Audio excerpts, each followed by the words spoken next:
Welcome to the Megacast, our live daily TV, radio, and streaming show talking about all things Michigan. I'm Tyler Kieft. Today we'll be talking to a number of people about topics of interest and importance to Michiganders just like you. Let's begin with what's making news today on CivicCenterTV.com's local news page. Our top headline comes from Paul Egan at the Detroit Free Press. Some good news to start your Thursday as you prepare for your 2022 state and federal income tax returns. You'll learn that next year that state tax bill will be much lower, or you may even see a bump in your tax return. After much debate, State Treasurer Rachel Eubanks announced yesterday that the 2023 state income tax rate will drop from 4.25% to 4.05%. Said Eubanks, quote, "Michigan's strong economic position has led to a reduction in the state income tax from 4.25% to 4.05% for 2023. When Michiganders file their 2023 state income taxes in 2024, they will see the rate adjustment in the form of less tax owed or a larger refund," and close quote.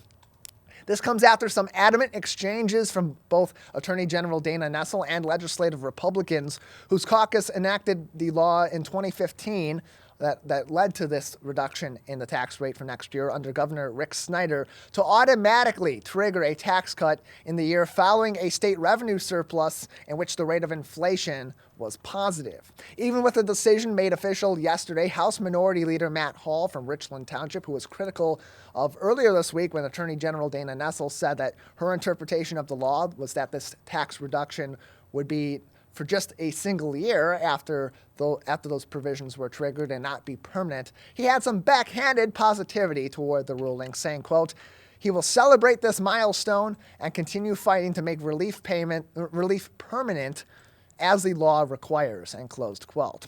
Just to put the 2015 law's tax cut into perspective, Paul Egan wrote, quote, "A couple with taxable income of $50,000 would save $100 on their state income tax," and closed quote, when filing their 2023 state income tax returns in 2024. Additionally, making headlines today from the Lansing State Journal's Sheldon Krause, on April 3rd, Michigan State University will partially reopen the MSU Union for the first time since a mass shooting took the life of a student in the building alongside two additional lives just down the road at Berkey Hall and put 5 students into the hospital. The first floor lounges, including the computer labs and Sparty's, a campus convenience store, will reopen on the 3rd of April, but the food court area will remain closed. There is no information at this time about when the union's food court may reopen or if it will reopen at all. For students returning to the building, which is a place of gathering, recreation, socialization, and a common study area, therapy dogs and psychiatric services will be made available by Michigan State University and their local partners. In addition, a faculty assistance program will be made available for staff and also be provided by the university. In terms of the memorials, a memorial for fallen, injured, and traumatized students will be present at the Union, now moving from its previous spot as the building's been closed, which was in front of the MSU Union on the steps leading up to the Union and at the front door. That will now be located on the 3rd floor of the MSU Union, as those were removed just a few weeks ago from the front steps and the door of the Union, following the ice storm earlier on in the month and the snowstorm that came just a week after that, due to prolonged exposure to the elements and some degradation of those memorials because of the weather conditions. In this case, the university had collected some of those items in order to put into the MSU archives to memorialize these memorials in the history of the university, and then took some of the wilting flowers and other previously live materials like flowers and bouquets and so on in order to put them into mulch that will be used for a new memorial that's being planned for a later date on campus. As for Berkey Hall, the building will not reopen anytime soon. Michigan State has detailed that Berkey Hall's doors will remain closed until at least the end of the 2023 calendar year. All classes that had been regularly scheduled and meeting at Berkey Hall prior to the mass shooting will be moved to new locations for next school year, as has been the case this school year since the February shooting. And so this is another step being taken forward to move the university not necessarily out of recovery, but in a new stage of recovery where in these cases, at some point, an announcement had to be made about the future of the MSU Union and the future of Berkey Hall. And being that the Union is a place where so many people gather on a daily basis for a variety of different reasons, whether it's recreation, refreshment, to grab a bite to eat, or some coffee or some water or some other refreshments during the day at Sparty's, or to study or meet up with friends, go to the MSU bowling alley that's in the basement, which has been a classroom location in the past. I should know. I took both Bowling 1 and Bowling 2 at the MSU Union. It's a very important place on campus for student life, for the community as well. And so that is most likely why the university made a priority to get this building reopened sooner rather than later, as opposed to Berkey Hall, which was the place that the majority of the injuries and the deaths during the mass shooting had happened, and a place that so many classes do attend on a day-to-day basis, and could be a major trigger point for those on campus. Not that the MSU Union building isn't going to be. A shooting did happen there as well. A student did die in the MSU Union on February 13th on that awful night. And so the MSU Union, it's never going to be the same sort of a space as before. I'm almost certain. I can't be entirely certain because I'm not a student at Michigan State University at this time. I wasn't there on that night, and I haven't gone through the same experience that they have, so I'm certainly not speaking for anybody in the Michigan State community, but I would presume that particular building is not going to be the same environment for these kids and for the staff and faculty going forward. And that's why there's sort of this partial reopening, and they're going to be providing, it's great news that they're going to provide therapy dogs, and they're going to have psychological and psychiatric services available to students on site, and other services available to staff and faculty that will be returning to the MSU Union going forward, and that parts of the building will continue to remain closed to start a gradual reopening of the MSU Union, which is a really important gathering spot for students and for the community at Michigan State. That still applies to the current and new safety precautions that are in place, that are closing buildings to non-key carded individual students, staff, faculty, administration, others that are credentialed to get into these buildings after certain times of the day, usually in the evenings through early parts of the morning.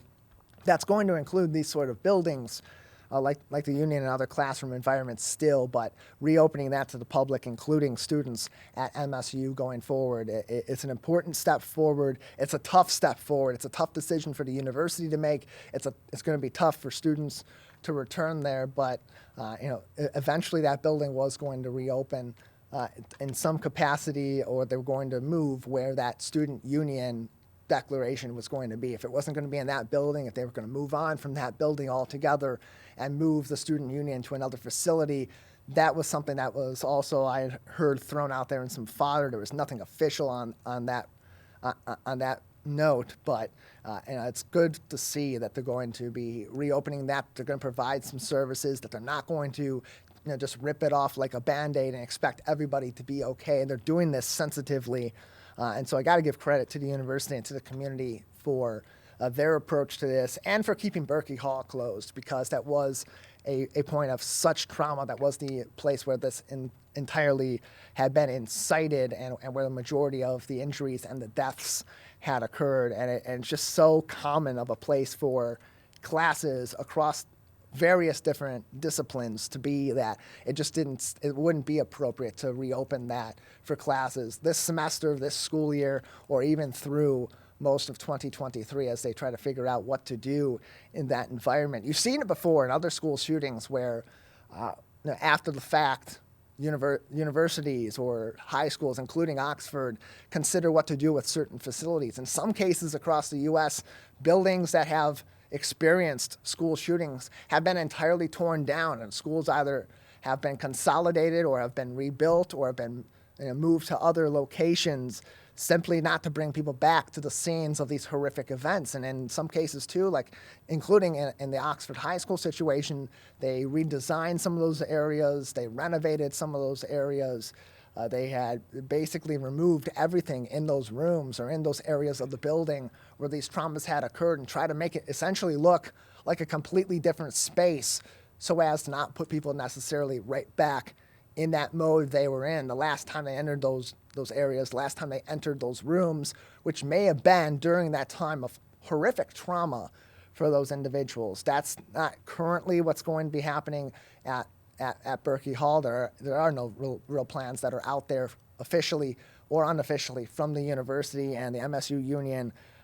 It's yet to be known exactly what may or may not have happened inside that building in terms of renovations or changes or redesigns following the shooting on February 13th. But again, MSU Union is going to reopen on Wednesday of next week, April 3rd. Campus officials announced that's going to include social spaces in the first floor, the computer labs, Sparty's convenience store, and will be open to the public beginning on 8 a.m. on Monday. So yeah, I misspoke saying it would reopen on Wednesday. It's going to reopen on Monday. They announced this on this week, Wednesday. They're going to reopen the MSU Union at 8 a.m. on Monday of next week to the public and including to students at Michigan State University. It will not be fully reopened. Parts of the building, including the MSU Union food court, will not be open at this time. There is no official word on that, but certain parts of the Union will be reopened, and there will be a memorial for the lives lost on February 13th at Michigan State, including in the MSU Union on the third floor. Additionally, making headlines today from Riley Beggin at the Detroit News on our website, civiccentertv.com, on our local news page. U.S. Representative Alyssa Slotkin from Lansing on Wednesday introduced federal legislation aimed at preventing gun violence, such as what we saw here in the state of Michigan at MSU and Oxford. This comes just a little over a month after the second mass shooting in just under a year and a half in the state of Michigan in her constituency at Michigan State University in East Lansing. She introduced 3 bills in this package of legislation, one of which was banning the transfer of gun ownership for up to 3 years to somebody with a misdemeanor involving a gun, a 1-week buffer period between the purchase of a gun and the buyer receiving the firearm that they had purchased, as well as appropriations of over $250 million, $250 million for gun violence prevention research to be done by the Centers for Disease Control and Prevention. That's a bill that was introduced alongside Senator Ed Mackey, from the state of Massachusetts earlier on this week.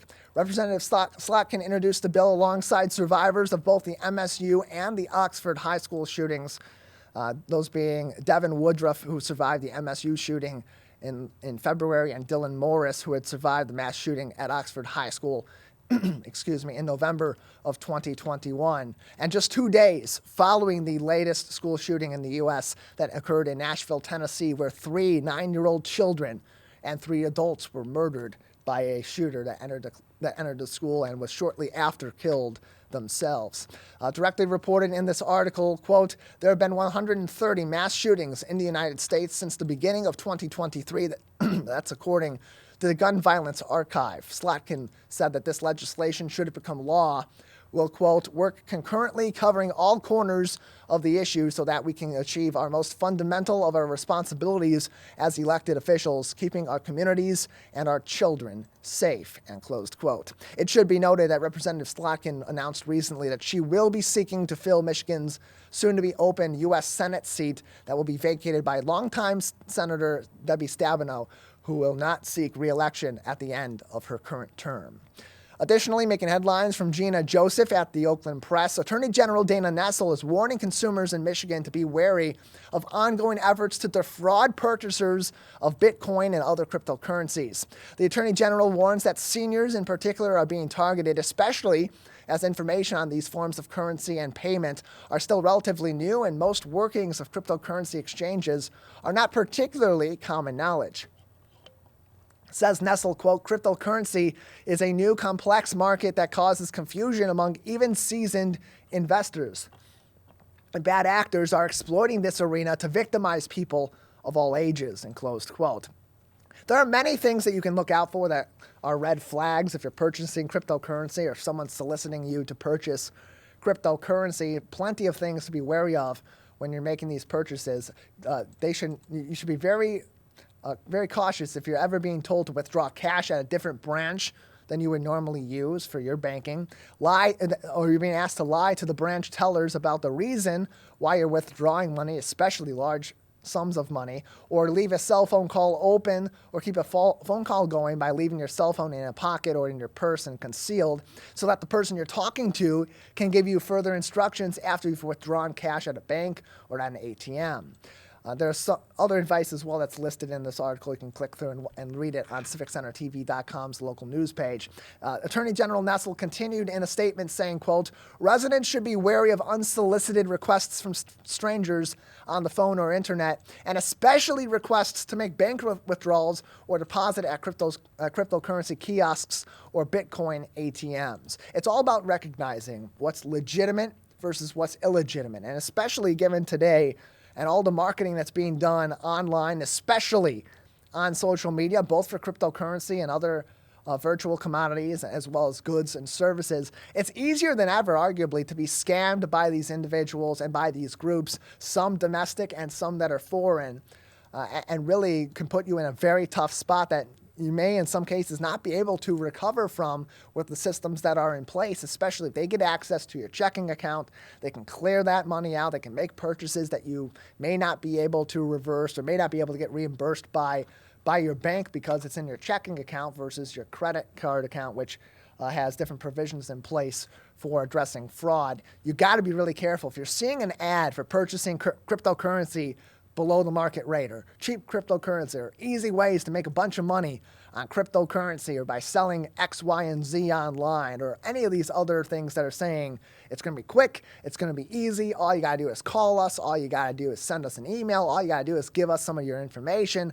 Huge red flag. Huge red flag. And it goes back to also knowing what are these reputable organizations? Where are these places that have a reputation behind them of quality service and quality product that you can go to for some of these things? In the cases of cryptocurrency or other goods and services, if it's the first time you're hearing of a company, even if it looks really legit, look, there are plenty of people that are talented in Photoshop and are talented in After Effects and Premiere and other video and photo and graphics editors that can make a website or can make an advertisement on social media look legit while it's still not legit. And as much as social media has become better and has taken steps forward in preventing misinformation, disinformation, spam, and so on from being present to its viewers and its users and consumers, it's not perfect.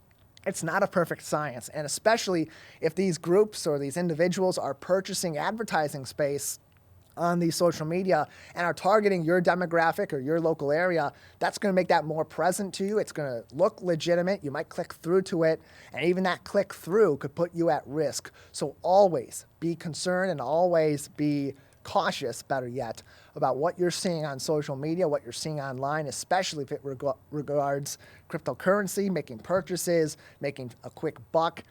If it looks like it's too good to be true, it probably is. That old cliche applies in so many different ways to preventing yourself from being scammed in our local community and other places, especially online. Finally, making headlines today on our local news page on civiccentertv.com from Kyle Meinke at the MLive Media Group. The Detroit Lions may be on the move. Nope, don't be alarmed. They're not moving out of Detroit. They're not moving out of Michigan, but rather they may be moving out of their headquarters in Allen Park. Team president Rod Wood suggested that the Lions are considering not only moving their training camp, but perhaps their entire operation of the organization out of their current facility to another spot in the Metro Detroit area from their home in Allen Park, which has been their headquarters for over 20 years. Said Rod Wood to reporters earlier this week, quote, "We're considering whether we're going to continue to stay there and put more money into that facility or be better off looking at locations elsewhere in Metro Detroit where we'd have more space for the team and training camp for the fans. Right now, in the short run, we're going to stay where we're at, do the best we can to get as many fans in there and have the experiences be as good as it can be," end closed quote. So that really sums it up. What they're looking for is more space for entertaining. Look, Allen Park's been a great facility for 20 years, but as more excitement comes toward the Detroit Lions, and there absolutely should be, they're in a great spot. They were one game away from making the playoffs last year if they don't play well below par against the Carolina Panthers on the road on Christmas weekend. Perhaps they're in the playoffs. If the Seattle Seahawks can just not play out of their minds at the end of the season in one game, and maybe our good friend Ken Walker III on the Seattle Seahawks wasn't so good near the end of the game running the football as a Michigan State alum for Pete Carroll and the Seahawks, the Lions would have been in the playoffs and perhaps even been a really dangerous team in the NFC. They're expected to be this year. They're returning a lot of that roster. They've had tons of cap space to sign free agents. They've got 2 first-round picks at number 6 and number 18 overall. Perhaps they may trade up and get a really great talent on the defensive side of the ball, hopefully, and a guy like Will Anderson, or maybe wait for somebody down the line a little bit that could be helpful on the defensive side of the ball, the offensive line.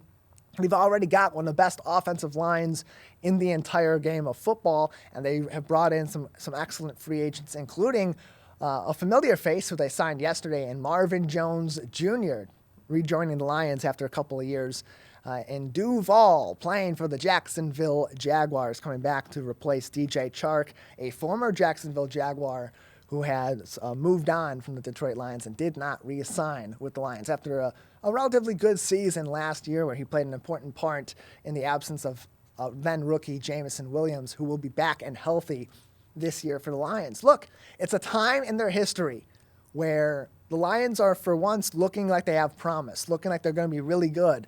When's the last time that's happened? In the late 90s with Barry Sanders, in the mid to late 90s with Barry Sanders? I wasn't alive the last time the Lions were worthy of this kind of excitement. It was before I was born. It was 94, maybe even 95. I was either barely alive or I wasn't alive at all, or I was not even a thought in my parents' minds yet. And now the Lions are good again. People want to go to training camp. They want to see this team develop. They want to see Dan Campbell in action talking to his team. They want to see the progress that this offense has taken, that the defense has taken, that key players like Aiden Hutchinson, how is he going to take a step forward this year? Where's quarterback Jared Goff at? Is he going to be as good as he was in the second half of the season all season long? Is he that franchise quarterback that can take the Lions to the next level? All of that is creating such intrigue, and they need facilities, they need space in order to make that happen and allow fans to be able to experience training camp and this football team in the way that they want to. Plus other events like joint practices. They're planning one with the New York Football Giants for this upcoming season. They had one a year ago while they were on Hard Knocks, a joint practice with the Indianapolis Colts. So there's so much more entertainment they can do on that facility, more ways they can engage fans, more space for their personnel to do what they do on a day-to-day basis, to prepare the team, the player personnel side, to organize that team and get them ready for the future in the front office, to plan events and other entertainment and business side. These are all considerations that team president Rod Wood is making and is going to be considering, as will ownership in the future. Whether or not they can do that at Allen Park with what they currently have in place, or if they're able to renovate to make that all happen, is yet to be seen. And that's why it's been announced that they're considering, possibly after over 20 years, moving out of their current facility. That's something to keep an eye on in the near future for the Detroit Lions. And it's also really good news to think about, because if they're looking for more space for entertaining, that means there's more reason for entertainment surrounding the Detroit Lions. We have a great show ahead on today's edition of the Megacast. Stay tuned. On the other side, we'll take a look at a couple of recent interviews that are really important for you to be thinking about right now. Today is World Bipolar Day. We'll look back at our recent segment with Carrie Krawiec from the Birmingham Maple Clinic during our mental health segment, where we talked about different ways that bipolar manifests in individuals all throughout our communities and around the U.S. And then also we're coming up on the deadline for your local taxes in your municipality, and for getting involved with Oakland County. If you're owing some of those back taxes and could potentially be up for foreclosure, what measures are in place to help you out? All of that information and more is coming up on today's edition of the Megacast. Stay tuned. We'll be right back.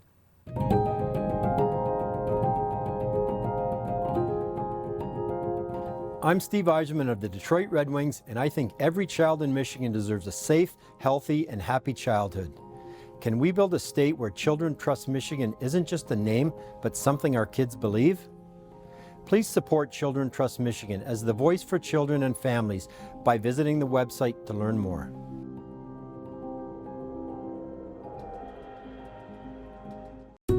Wondering what to say to someone who's been sexually assaulted or abused? I believe you. I'm so sorry this happened. It's not your fault. Confidential and anonymous help is available at the Michigan Sexual Assault Hotline. Connect with us 24/7. Call 855-VOICES-4 or text 1-866-238-1454 for help. Learn more at michigan.gov/voices4.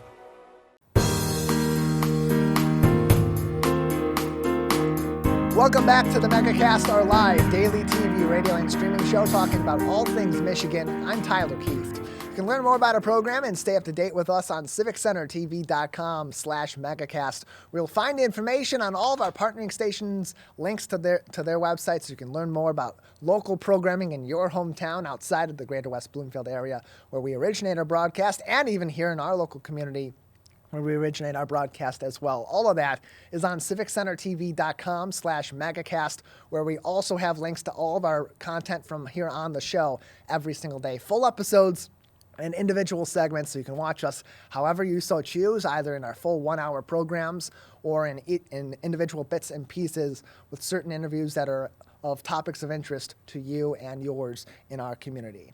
Recently, we had our mental health segment with Carrie Krawiec, a therapist at the Birmingham Maple Clinic, where we talked about what today is. Today, March 30th, is World Bipolar Day, and there's so many different ways that bipolar manifests itself in individuals in our communities. It's a not insignificant number of people in our community that are affected by a bipolar disorder every single day and in a variety of different capacities and severities. And there's so much we still have to learn to eliminate the stigma that's often surrounding bipolar. And so we recently had Carrie Krawiec on for our weekly mental health segment a little bit earlier than usual. Usually it would have been today. We had her on Tuesday of this week to really get ahead of this. And I want to take a look back at that now because it's a really important conversation we had with her about bipolar as we recognize today World Bipolar Day. Let's take a look. This week, we will recognize World Bipolar Day to bring the world population information about bipolar disorders and educate to eliminate the social stigma surrounding the illness. Joining us now to discuss bipolar disorders is Carrie Krawiec, a therapist at the Birmingham Maple Clinic, for our weekly mental health segment. Carrie, thanks for being with us. Good morning. Thank you for having me. Yeah, glad to have you on as we are right around that time of the year where we are recognizing World Bipolar Day to bring some awareness to bipolar disorders. And much like many other mental health or cognitive disorders, there are a variety of different ways that bipolar manifests in people. So let's just start from the baseline and explain what is bipolar, what are bipolar disorders? Bipolar disorders are a chunk of similar disorders that are all part of mood disorders, which mood disorders include depression. So where bipolar disorders differ from depression is that in addition to depressed episodes, they also include what's called a manic or hypomanic, which just means sort of a less severe version of manic episode as well. And so who does this typically affect? Does it affect people at an earlier age or at an older age? What are the demographics on this? I think that the most common age of diagnosis happens to be right about the mid-20s, like about 25 years old. And typically we see the symptoms associated with bipolar disorders between 18 and 29. There are cases now where people believe they're seeing them in younger children, but all of that research has not yet evolved. And that's got to make it a little bit more of a challenge to address these issues and really fine-tune where among the different definitions of bipolar disorders someone may be affected, because in some cases with men in particular, we know around 25 years old is the time where their brains, where the frontal lobes have fully matured, and so that's the point where you're really seeing that development, if not come to an end, be near its point where it's as far as it's developed. And that's where these problems, if they have manifested or if they are taking full effect, can really have a major impact on their life. So typically, where does that diagnostic process start in terms of bipolar disorders? You're absolutely right. Bipolar disorders are of the hardest to diagnose, for one reason being that people, when they are depressed, are more likely to seek treatment. When they are in a manic or hypomanic stage, they may feel elated, have high energy, seem very goal directed, and therefore not really suffering. So sometimes it's often misdiagnosed as depression because without seeing someone's full medical history, the presence of those manic or hypomanic episodes are not fully understood even by the patient themselves. Also, like you said, of course, there's the science is incomplete on what might cause bipolar disorder. Certainly genetics and brain function do play a role, and family history as well. So although if you have a family member with bipolar, it's not a guarantee you would have it. If you have a parent or a first degree sibling, those are things that would increase your likelihood. And according to the National Institute of Mental Health, about 2.8% of U.S. adults had bipolar disorders in the past year, and about 4.4% of American adults will experience a bipolar disorder at some time in their life. And because there are such varying forms of bipolar disorders and therefore varying forms of treatment, how effective are those treatments in, if not eliminating some of these symptoms, but taming some of these symptoms that can often be severe, but in some cases may just be benign and recurring? Sure, I think in just kind of pop culture jargon, we use the term bipolar so often and so often inaccurately. It's really created a misunderstanding about what truly bipolar is. Bipolar is a very serious mental health diagnosis that can have very severe consequences and does need to be taken seriously. And medication is usually always involved, although there are different medications that treat different symptoms. Some medications treat the depressive episode, whereas others treat the manic episodes. And for some people, a depressive medicine can actually initiate their first manic episode because it's taken their mood too far to the other direction. So these things need to be done very closely with a trained psychiatrist. And it really is sort of a trial and error for each individual patient to see which medications are helping their symptoms as best as possible. Certainly talk therapy can help people, especially just to cope with their own issues with their behavior in one episode or the other, or how they're treated by friends and family, and to sort of come to a good place in their own esteem about who they are as a person and what are their symptoms, and also just executing the self-care and coping necessary to also predict and plan for episodes as they arise. March 30th is World Bipolar Day, and joining us to talk about bipolar disorders is Carrie Krawiec from the Birmingham Maple Clinic for our weekly mental health segment. And Carrie, in terms of treatment, going back to treatment and diagnosis for mental health professionals like yourself, or others in the profession like psychiatrists that would be on more the diagnostic side, neurologists on more the diagnostic side, what are some of those behavioral factors or physiological factors that are being watched out for as adults particularly are approaching that age, around that 18 to 29 range, as you mentioned earlier, where bipolar disorders are typically diagnosed? So like I said, people mostly enter into treatment when they're in a depressed episode, and actually bipolar patients tend to have more depressed episodes than manic episodes or hypomanic episodes anyways. So again, it seems like they're spending more of their sort of symptomatic part of their life as depressed. So of course, with any depression, we're looking at feelings of hopelessness and worthlessness, fatigue, extreme guilt, low self-esteem, poor body image, thoughts of suicide or self-harm, difficulties falling asleep, staying asleep, or oversleeping, undereating and overeating. So any of those things that just where a person is in a state of, like hopelessness and despair. BirminghamMaple.com is the place to go for information on getting in contact with Carrie and the professionals at the Birmingham Maple Clinic. You can also give them a call, 248-646-6659, 248-646-6659 for more information. And you mentioned some of the different ways that bipolar disorder can affect someone. You mentioned that the depressive or the lows are typically more common in terms of those mood swings than the manic or hypomanic episodes that may be associated with a bipolar disorder. But that being said, regardless of which way the pendulum proverbially may be swinging, bipolar disorders can be lethal for those that are affected, especially if they're on the more severe side. So now, how does that factor in too, to really the importance of getting in front of this issue as early as possible and finding that right treatment for that right person and their specific case? Sure. Like I said, on the sort of extremely manic side, more than just elevated mood and energy, you may see people engaging in high risk or dangerous behaviors. You may see people experimenting with substances or, again, other things that they wouldn't ordinarily, having extreme sleeplessness or insomnia, maybe even having some psychosis or, delusions or that are changing their sort of perception of their reality and what's around them. So yeah, all of those things have the potential to be very dangerous. And it's with the support of family too and other people to maybe, instigate this as more than just, a lot of energy or a really good mood.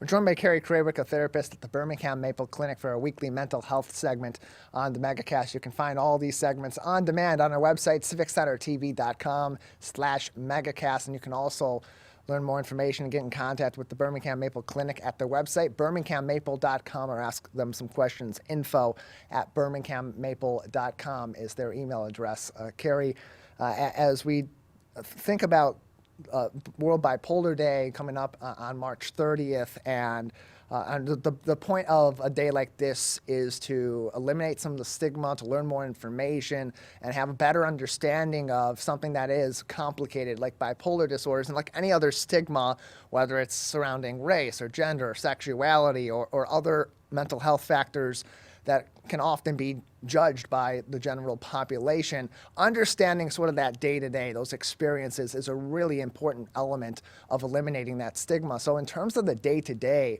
for those that are affected by bipolar disorders, what can that look like, both on the more benign side, not to minimize those symptoms, but also on the more severe side, given that it is typically characterized by mood swings?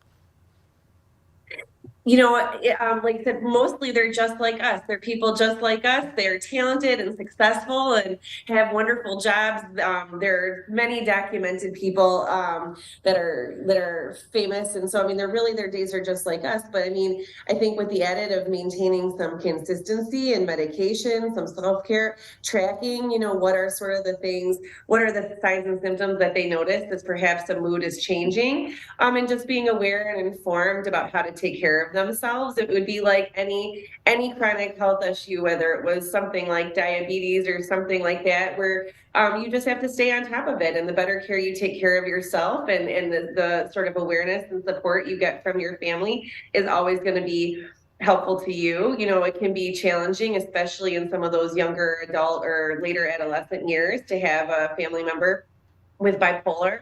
But as families, trying to monitor giving a person their independence and their autonomy without being too overly intrusive or controlling, which can exacerbate symptoms, or without also being too sort of hostile or critical, which can exacerbate symptoms as well. So trying to be useful and helpful without overstepping. And not to encourage any sort of self-diagnostic behaviors that can often just lead to a bunch of anxiety, but for individuals, really having that inventory of their mental health and the way that they're feeling on a day-to-day basis, on a regular basis over the course of weeks or months or even years, can be really important for getting out in front of some of these mental health issues, whether it is a bipolar disorder or some other issue that may pop up or may have been present for a long time. So for those that may be doing that inventory at this time of the year or at other parts of the year of their life, what sort of symptoms should they be looking out for? What sort of behaviors, if they're doing their reflecting, should they be maybe listing down and thinking, okay, this might be something that could indicate maybe I need to go in and talk to a professional and see if there is something diagnostic going on here, so that if, for example, they are affected by a bipolar disorder, they can get out in front of that, because as you said, that treatment, that consistency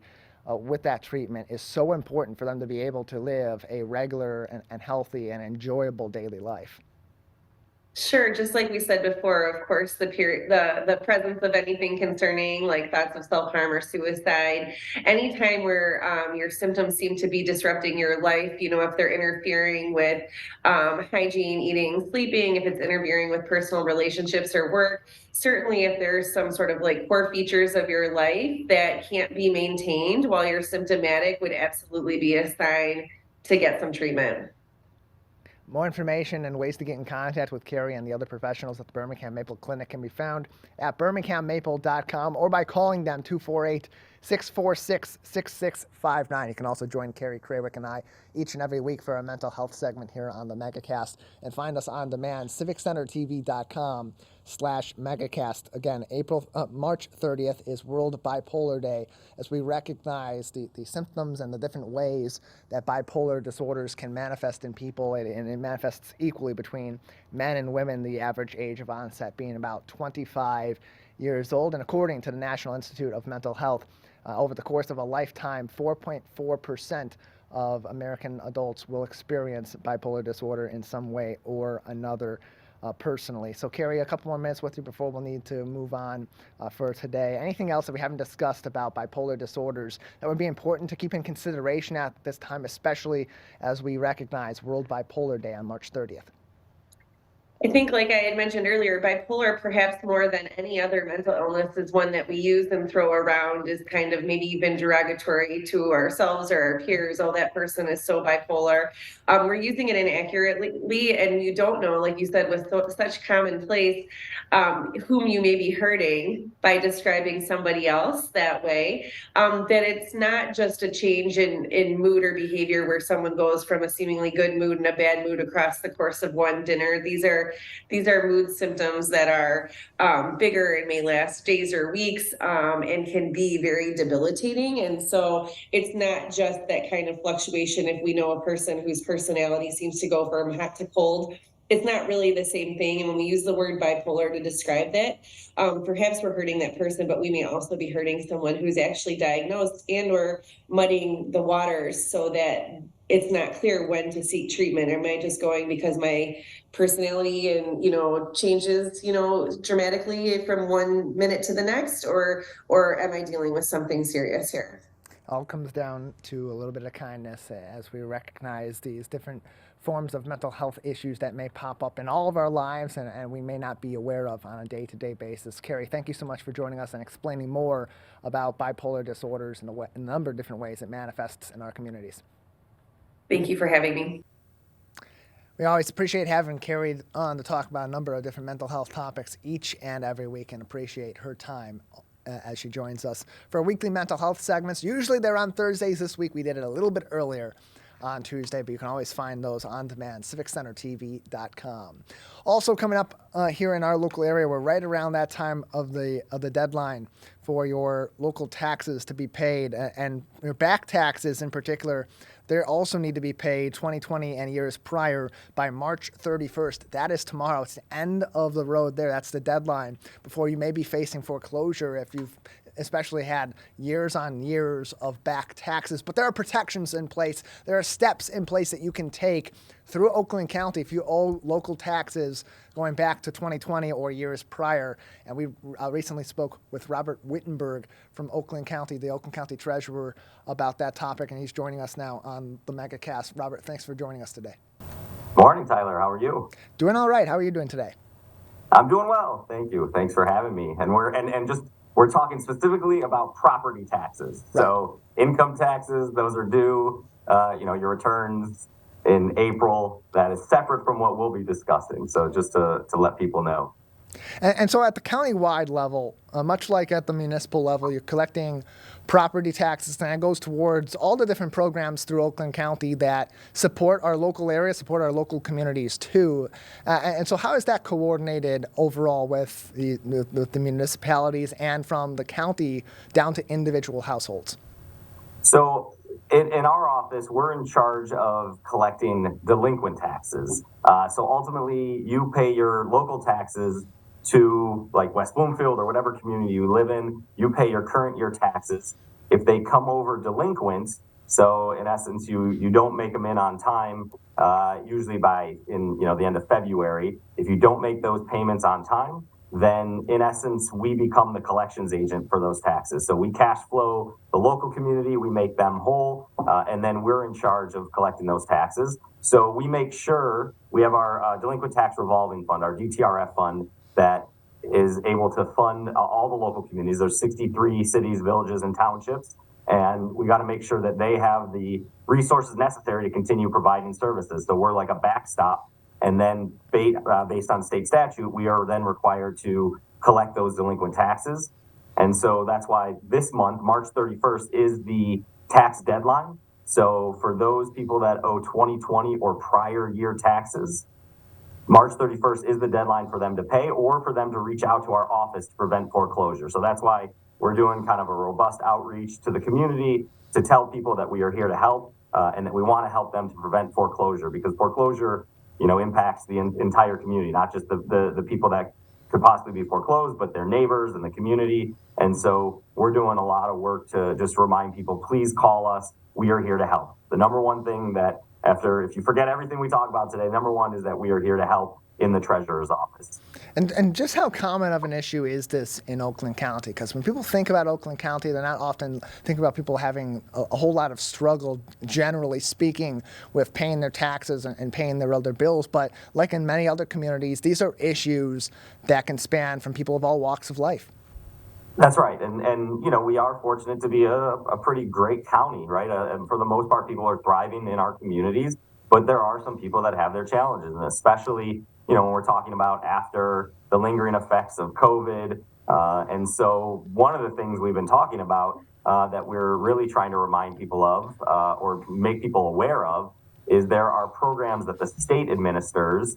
So it's federal funding that came from, COVID relief dollars that the state is running. So MSHDA, the Housing and Development Authority, has two programs that I want to make sure people are aware of. One of them is called MIHAF. It's MI for Michigan, HAF. So the Michigan Homeowners Assistance Fund, and the state will offer a grant. So it's a grant to pay back delinquent taxes, mortgage, condo fees, utility bills, up to $25,000 per household. And they'll do for 2019 moving forward. So 2019, 2020, 2021, and even 2022 tax years, utilities. And so this is a program that we're really trying to make sure people are aware of. There's also a program called My Hope, which is to help people, so MIHOPE, and people can look that up as well. And that's for upgrades to your heating and cooling, roof repairs, windows, those kind of things. And so those are programs that we've really been trying to make sure people are aware of. And then if they do owe those taxes to us, then we want to work with them. We want to get them on a repayment agreement to get them caught up, to save them on those fees and interest rate that the state mandates. But so there are a lot of people that are impacted in our community. Overall, I would say about 96% of people never interact with our office. Again, they only come over to us if they are delinquent. So it's about 4% we work with. And then it's an even smaller percentage when we're talking about the foreclosure, because it's a 3-year process. So if you miss your taxes the first year, you're late, then it comes over to us. And then there's another couple years that we're sending letters, we're reaching out, we're trying to work with you to prevent foreclosure. So foreclosure is like the last case scenario. And again, it's almost it's about a 3-year process. So the amount of people that are subject to foreclosure, that percentage is really, really small here in Oakland County.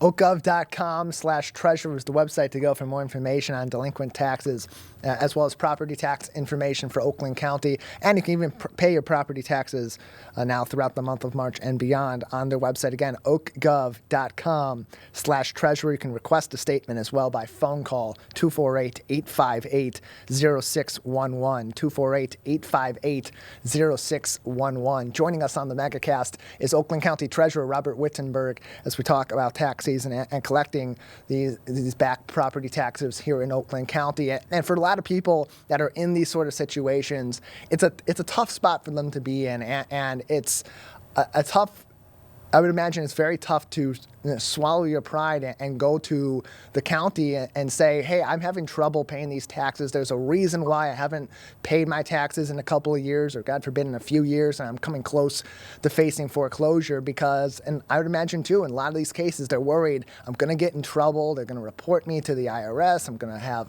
so many different issues, and it just compounds that anxiety. So how does your office work with these individuals, with these families, with these households to ease some of those pressures they may be feeling and take them through these different steps that they have in place to protect them and ultimately to protect these municipalities also who erode those taxes? And that's a great point, right? That there are people that are they're prideful or they're scared, but we always tell people we are here to help, right? We will work with you with compassion. If you're, we don't know you need help unless you tell us you need help, unless you reach out to us. And so we are, we send letters, we have personal service. So someone that visits the property, like we're doing all the outreach that we can to try to get in touch with people. But again, we don't know they need help unless they reach out to us. So if they call us, we actually have what are called our taxpayer assistance meetings. We refer to them as TAMs in our office. They are one-on-one confidential meetings that we have, and now you can do them obviously over the phone or Zoom if need be, but they're confidential, and then we treat each person like an individual. As an individual person, we want to know about their unique situation, and then we want to talk to them about what their options are. What kind of grants are available to them.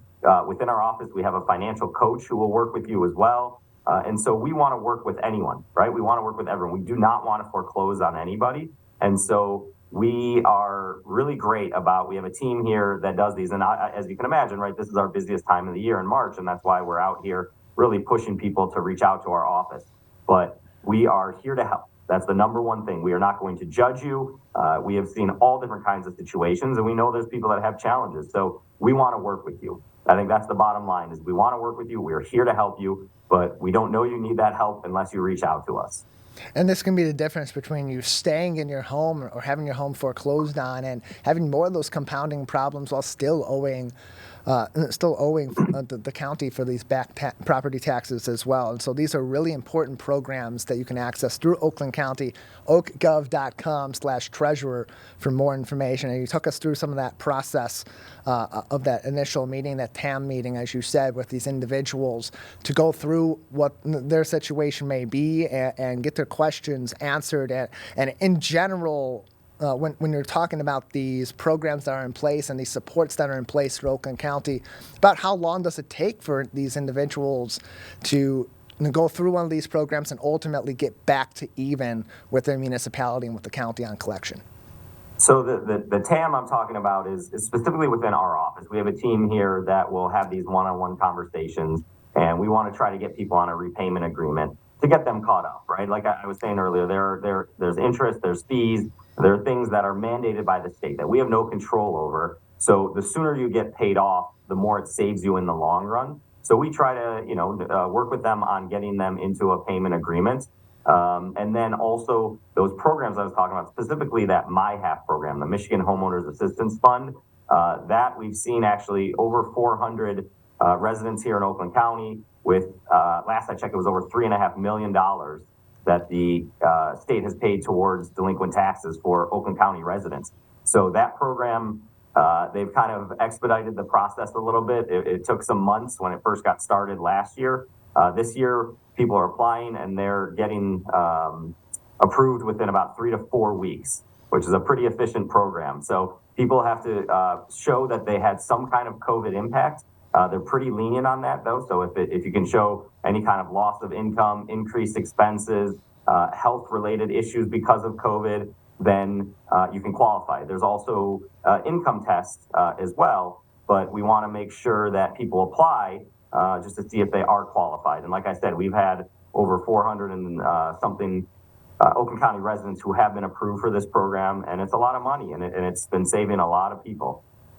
You can find more information and book your own taxpayer assistance meeting if you're in need of some of these services at oakgov.com/treasurer. oakgov.com/treasurer. You can call them as well, 248-858-0611. Again, the phone number 248-858-0611, or send them an email, treasurer@oakgov.com. These are open to anybody here in Oakland County that may be owing property taxes from dating as far back as 2020, as you reach that 3-year limit where you become up for potentially foreclosure. So if you're in that situation right now, you've got until March 31st, and you can reach out, and Oakland County wants to hear from you. And Robert, we have a few more minutes with you before we'll need to go. Robert Wittenberg is the Oakland County Treasurer with us on the Megacast today to talk about this issue. Anything else that we should know about this process, or what people should be considering as they're going into this process to make it as easy to communicate with Oakland County about what they need and about the situation that they're in, so they can resolve this with your office? Absolutely, and again, that's why we're really getting out here. It's a full court press, letting people know that we're here to help. So we're doing newspaper ads, we'll be on TV, making the rounds to let people know that we are here to help. Again, it boils down to us. If we don't know you need help, then we can't help you. So we are doing our best to reach out to you. We just need you to reciprocate, call us. Again, we are compassionate within our office. We want to work with you. Call us, email us, come to our office here in Pontiac. Just please, we want to work with you. So it's an easy process to at least make that initial call. We'll work with you one-on-one. We'll try to address your unique situation, but we're here to help. And just before we let you go, Treasurer, thinking about this from the perspective of those that may be going through this, if they are able to communicate and get this process going and ultimately get to the other side where they have broken even, in some situations they may be in a space in their life where even after they get back on track with their taxes, they may still struggle. Are there programs that are in place for them at that point to help them continue to pay their taxes and not get behind again? So there are some, not from our office specifically, okay. But we tell people to call 211, which is the United Way. They can kind of put you in touch with some programs that are out there. Within our office, we have our financial empowerment center. So we have a financial coach, which I think would be helpful. So the goal is to get you caught up, but then it's also to kind of evaluate your budget and kind of look at, as the money comes in and your expenses, and try to get you in a position where you can continue to thrive within our community, and not have delinquent taxes, right? Because as soon as you go delinquent, unfortunately, like I said, there are those state mandated fees and interest that is added, and we want to prevent that from happening. We want to try to save people money. We're very fiscally responsible within our office. We want to show people that way as well, for their own personal budget. Oakgov.com/treasurer is the website for more information, and you can also call the Oakland County Treasurer's Office at 248-858-0611 for more information. Treasurer, thank you so much for being with us today. Thank you so much, and then next time I'll come in and talk some March Madness. We can talk some basketball. Yeah, I always enjoy having our officials from Oakland County on the show, especially as we're talking about things that are really important to you right here in our community, especially if you owe those taxes back from the last couple of years, from 2020 and before. Those are due to Oakland County, those back property taxes, by March 31st, by tomorrow. Oakgov.com/treasurer. Highly encourage you to go there if you are in need of some help or you know someone that's in need of some help and assistance. That is going to do it for today's edition of the Megacast. A big thank you to all of our crew for making this possible today. Jared Clark at the My Michigan TV studio, and Calvin Brown, our director at Master Control here at Civic Center TV. Until next time, take care of each other. We'll see you very soon.